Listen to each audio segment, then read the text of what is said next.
How does the soldier of today become the soldier of tomorrow? You see technologies now progressing to the point where it makes sense to put an exoskeleton on the battlefield.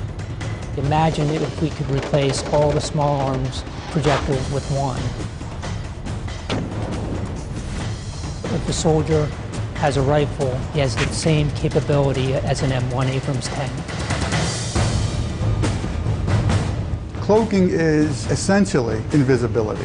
I think you can think of many possibilities where you're out in the battlefield and you'd like to not be seen.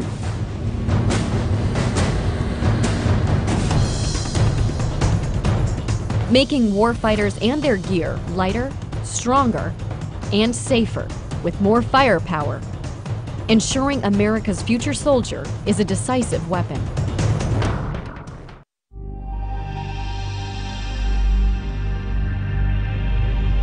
There are so many tasks within the Army that we ask soldiers to do every day that are heavy lift tasks, that are sustainment, that are long-term marches. And if we can provide something that makes what they do every day easier or allow them to do it for a longer period of time without physically getting exhausted, it helps them on the battlefield. Whether it's advanced sensors, whether it's running faster, to be able to carry a heavier load for a longer distance, a device that knows you, that can learn you, and if it needed to, it knows how you walk, so maybe it takes you back. There's so much potential, I think, when you provide a frame like that or some type of device for personal augmentation. One of the issues we've been looking at to distribute the load effectively or to help the soldiers carry load is the idea of the wearable robots or the exoskeletons. We looked at the full body exoskeleton as well as just strictly a lower body, where the lower body is just carrying the backpack load, and a full body has the ability to either do that or carry a manual load carriage in the arms. At this point, the engineering has demonstrated that it can work. So the next question is, as physiologists and biomechanists come together with engineers, the question is how well will it work? If soldiers are expected to carry 120 pounds and walk at 3 miles an hour in the field, we're certainly going to evaluate it to that degree in the lab. And one of the things that we've gotten smarter with over the years is that you can't just take a novel piece of equipment and expect someone to wear it. So as we get smarter in our research protocols, we've been building in more and more learning time, familiarization. It's an interesting feedback that we get. Some of the soldiers felt like they were more used to carrying the backpack by itself without the device because that's what they're used to, whereas other volunteers felt like they'd rather feel the effects of the device than rather have to feel the effects of the load on their shoulders. We've tested 2 prior versions, and each time we're seeing incremental improvements in how well it works. Our long-range research plan is to be able to address things in a very isolated environment here in the lab, and then to grow that research out and start getting into the field more. You have to enhance the soldier's strength to enable him or her to carry what they need to carry, giving him a better fit to the equipment that we have and actually designing and building equipment around his needs. The exoskeleton is an option that we have. It can provide considerable strength to carry things. One of the disadvantages is cost. And the question is the maintenance. The question is who would be wearing the exoskeleton, on what missions.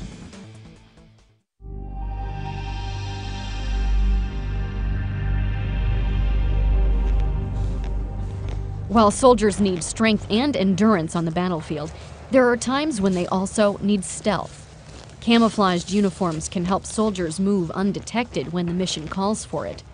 In the future, a revolutionary new technology might even make the soldier invisible. If I were to make myself invisible to you, what I would do is I'd get a cloak. And the cloak would consist of a cylinder that I would put around me. What would happen is the light coming from the wall back there would hit the back of the cloak, come around, and then go right to you. So you would see basically right through me. With metamaterials and the new kinds of materials that we are developing, we are able to control light as never before. It's like a whole new ball game.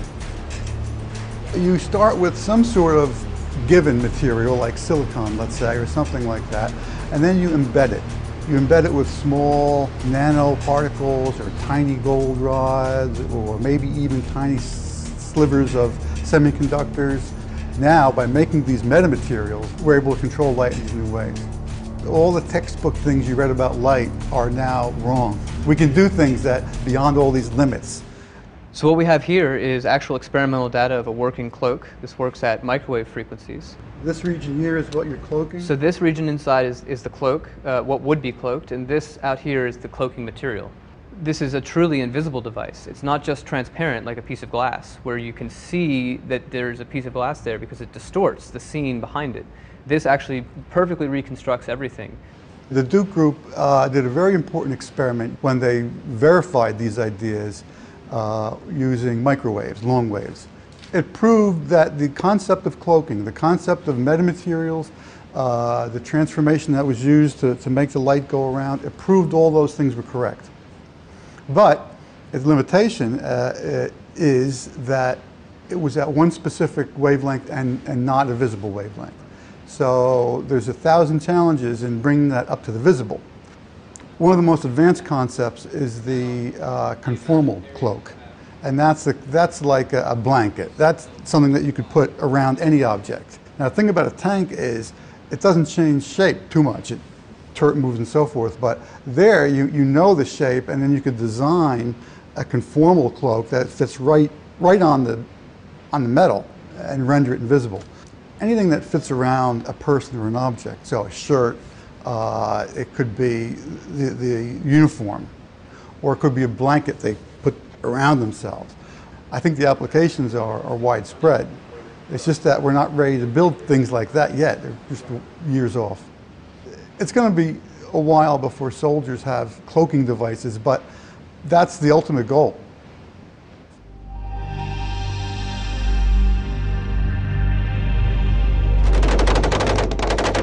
Imagine if we took, all the small arms projectiles that the Army uses now, and we hand one small arm projectile to the soldier, okay, with one weapon system.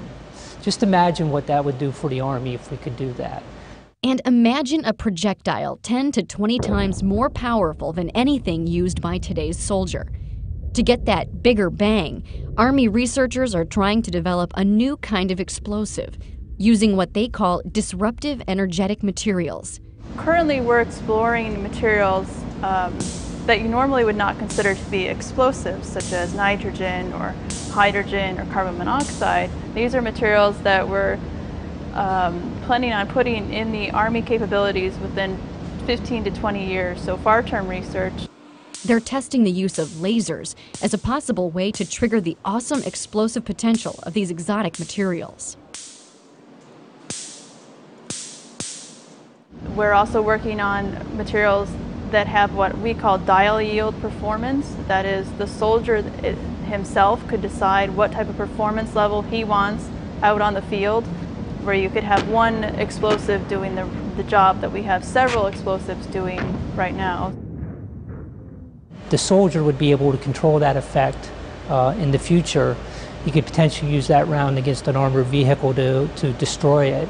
Take it to the far extreme, we could also have non-lethal capability into that round by just understanding and controlling those materials. This is a whole new class of materials that if we do it correctly, it's a game changer. So one of our other challenges is being able to hit the target every time. That's our future vision. Every time the soldier pulls the trigger, he hits the target. So our focus is developing the technologies that will allow those precision-guided munitions to be produced at a very affordable cost. For the shoulder launch systems, we're looking at literally shrinking the capability that you would get out of a tank or an artillery round today into something that a soldier could launch from his shoulder. Another huge challenge for us is engaging targets in urban environments between buildings. So a system like this would allow him to shape that trajectory to fly up and over and actually come back into the reverse side and then tailor the effect, the warhead effect itself.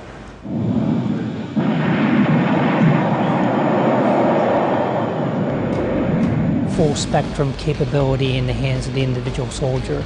Tank-like lethality. So one round that would replace many, many rounds is where we see the future of lethality going.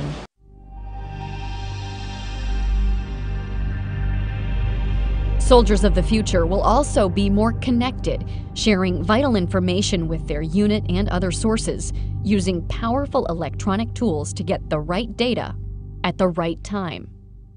You have to limit the information to what the soldier needs to function. Situational awareness will be coming to him from sensors. He has to have his own sensors. Just getting into a good position, over. We've got to make sure not only soldiers can talk to each other by voice comms and by messaging.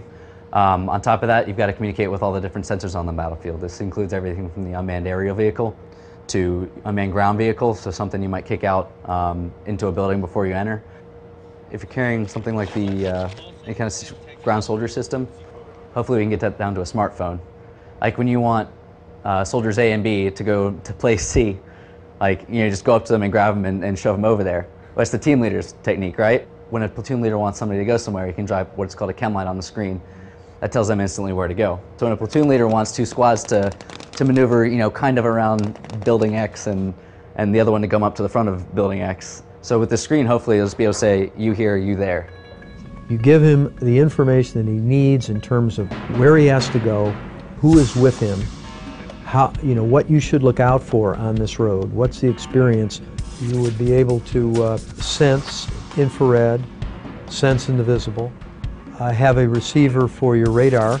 You could put the optic, slide the optic off of your helmet, and the optic would tell you there is an unknown at 800 meters to your front, moving from left to right. So he could see the target, he could gain instant advantage in terms of situational awareness. He's got all the information he needs in a very compact form, either on his wrist, on an optic that comes across his face. Those are the kinds of things that would make his job much easier. For the most part, our target audience, it really is the individual soldier. That typically is, again, looking at developing the beginning stages of technology that is, for the most part, going to be used by the soldier on the ground. You can have applications that enable you to plan new routes in a more efficient manner. Ways in which you can display information coming from a forward operating base in a more efficient fashion. Or custom tailoring displays and custom tailoring technologies to the individual roles within a squad. So instead of everybody getting everything, then you have the right information in the hands of the right people at the right time. And all of that kind of builds together to make the soldier more efficient. As a result, we're looking at the brain and the body in the context of the mission. So we're really concerned with the soldier and their environment. And researchers are exploring the use of sensors to tap a soldier's brain power as a way to monitor and even improve their performance. These systems, by their nature, have to be located on the head, which means they have to be located under a helmet. When a soldier is subject to a blast or is subject to a ballistic event, a bullet that hits them in the head, well, those pieces of metal that would be inside of a helmet then become secondary projectiles. So any type of design that is dependent upon metallic sensors probably not going to be able to be deployed in helmet, in battlefield types of situations. So some of the things that we've been working on are foam-based sensors. So sensors that use conductive fabrics and conductive foams that can actually be part of the protective element of the system, and then they could actually be integrated with the foam padding of the helmet. It's critical for us to get the best sort of measurements that we can. So some of the sensor work that we're doing right now is really aimed at getting those measurement capabilities to a point where we can actually really use them in the real world as our soldiers are moving through urban operations, moving through cross-country terrain. And sometimes we can pull off signals from the brain that are that signify when when a person has, for example, identified a target and may not even be conscious that they have. The future soldier might even have the ability to control a computer device through a direct link to the brain, hands-free. One of the more straightforward applications that we can think of is how can we utilize brain signals to actually directly control our interactions with the computing system. The approach of brain-computer interaction technologies is to design systems that function naturally with the way in which soldiers' brains function, to effectively perceive and process information. when you actually do these types of brain-computer interaction interfaces, trying to take away the burden of manual interaction with the computer system, well, you know, it's actually quite effortful. So some of the things that we can do in the laboratory, obviously, they take some time. Army researchers are also focusing on new ways to keep the future soldiers' high-tech gear powered up and ready. You think about the soldier, you know, people are thinking about the soldier, what power requirements he has. You think about there's computing, there's communications, and there's displays, and I think all those arenas there's potential for reduced energy demand. We're trying to get to a 5-volt battery. That would potentially extend the capability of the battery by roughly 30%. Translate to soldier, you know, roughly 1/3 less batteries he'd have to carry, or 3 times mission duration for the same battery. A lot of our stuff right now on a sort of standard soldier gets powered by its own battery, but not all of it, not like all of the communications, for example. How do we go ahead and try to integrate all of those power sources, maybe into one common power source, or you know, do some kind of breakout of some powered by each individual battery and some powered by a central power source? And what are the problems if we think even bigger than that and say, how do we power a mission? And how do we get a small combat unit or tactical small unit? How do you distribute power among that squad? And how do you distribute parts of a power generator or something among that squad? You're losing some individual capability.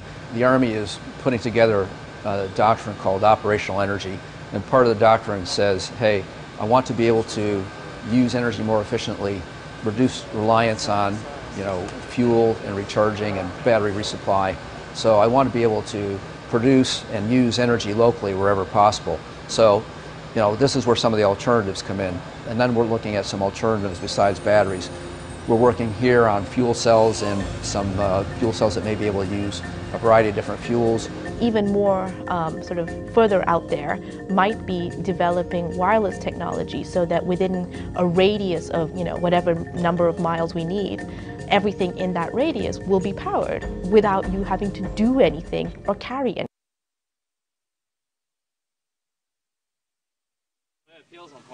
One of the things we realize is that the soldier is not a person who can carry any weight you want to put on his back.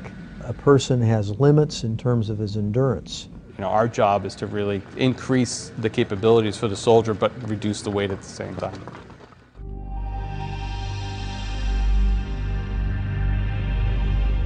From the science and technology point of view, it's a total ground-up development effort at headgear design. Lighter, stronger, more integrated. We want a streamlined solution that commanders can up-armor or de-armor their soldiers depending on the mission. Lightweight materials that are not going to induce near or short-term injuries to the neck and back. Lighter materials for improved mission performance, and just the overall streamlined system. We're looking at the balance and the center of gravity of the helmet from the biomechanical point of view, and then to go along with that, we're taking a look at the weight of the helmet, obviously, to reduce soldiers' load.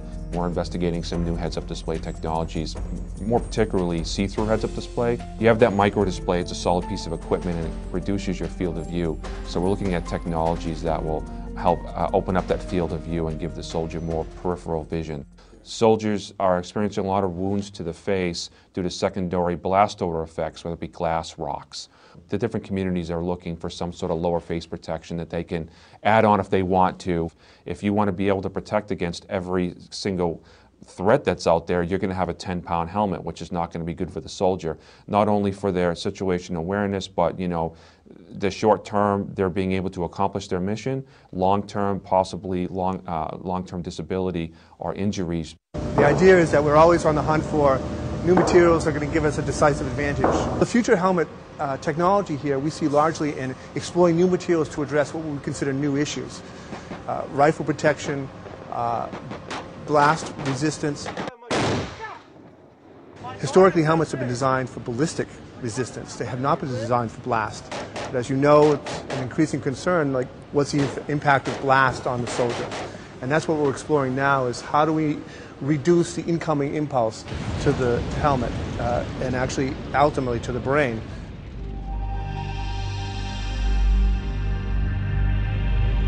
what we find is the enemy picks the areas where we're most weak. And one of the areas that we're weak is the protection of an individual soldier. We have armor that we put on our soldiers right now that are rigid and stiff, not very comfortable for them to wear. We'd rather have all flexible, conformable armor. There's always a desire to engineer conformal, flexible, comfortable armor. And any additional tools we can come up with to help in that pursuit is going to be beneficial. A shear thickening fluid means you have very small particles dispersed in a liquid. So these are very small, very hard, smooth, spherical particles. And what's really interesting about this is this, by volume, is over 50% solids. So over 50% of this is solid glass. If I take a stick here and very slowly go in and out of the fluid, I can kind of go in and out. But if I jam it in there, I can't penetrate into the fluid. We saw this material, saw this as an opportunity to perhaps exploit it for military application. Our body armor that we wear right now is composed of fabrics like this. It's a plain woven Kevlar fabric, great ballistic protection. Now if I take the same fabric and I add the shear thickening fluid to it, it kind of acts like a glue that kind of holds together the yarns and fibers, does not permit them to slide past each other. So when I engage it with the awl, its only option for getting through is to break Kevlar. It's not going to let things slide out of the way, and you're just not strong enough to break Kevlar by hand with a tool. So I get that great puncture protection with something that's still nice and flexible. The heavy lifting is still done by the fabric. You need a high performance fabric in there. This is just altering the way the fabric is interacting with the thread. You're not going to see the fabric disappear and be replaced by purely fluid. It's because we're taking ballistic fabrics and treating them to give them puncture resistance. We can actually make a body armor material that has both puncture resistance and ballistic resistance. This technology primarily is addressing the soft part of the armor. So potentially, if it's designed properly, we could look at reducing the weight or the thickness of the vests. And because of the unique properties of this material, it gives us a lot of opportunities to really tune performance and potentially get us into doing things like creating extremities protection for the arms, the legs, the groin. This is basic research at this point, 5, 10, 15 years. And in fact, as we continue to learn more about the material, we might discover a completely new direction that will lead us down a different path. And soldiers are playing a key role along that pathway by providing a unique blend of feedback on behalf of the future soldier. An HRV is a human resource volunteer. We go and recruit these soldiers out of their schoolhouse, and we just tell them what we are about. Tell them that they can come here and just be volunteers for certain programs that we have. Typical cycle, we can have anywhere from 25 to 33 volunteers, depending on how many studies are going on. They're each here for approximately 90 days each.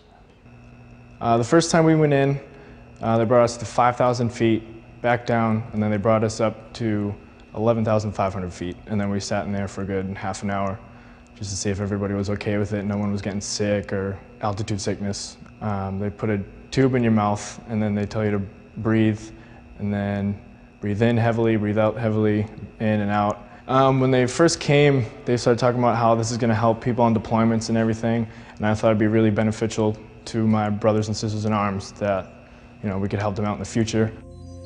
We're really just beginning to understand the relationships, all the intermingling relationships between the brain and the body and the environment. The nice part about virtual environments, immersive virtual environments, is you can control every aspect of the environment. You as the experimenter know exactly what variables you're manipulating, but at the same time creating a very realistic, immersive, again, sense to the soldier. Enemy down. Moving into the building.